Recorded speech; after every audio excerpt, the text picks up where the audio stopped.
Solve the following inequality. 15 is greater than or equal to 3 times 4x minus 7. This is just asking me what values of this unknown variable x would make this entire inequality true. So I need to isolate for x and get x on one side by itself so I can see easily what values of x would make this inequality true.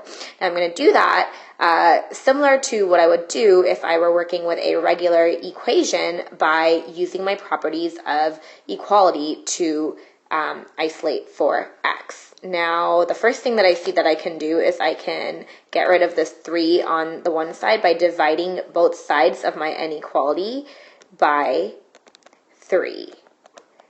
And I know that if I divide both sides by 3, that does not change the actual inequality. It does nothing to change the actual inequality. So that turns into 15 divided by 3 is 5.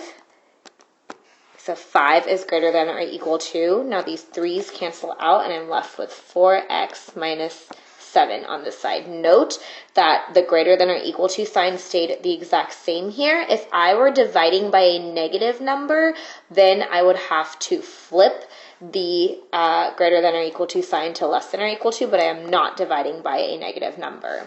Now I've got the 7 on this side of the inequality that I can get rid of by using my additive property of equality. So I can do 5 plus 7 is greater than or equal to, I got to add it to both sides, 4x minus 7 plus 7.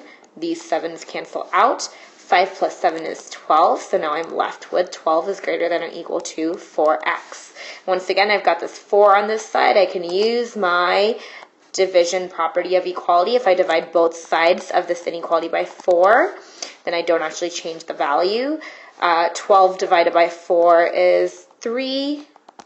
Greater than or equal to, again, didn't divide by a negative number, so this stays the same.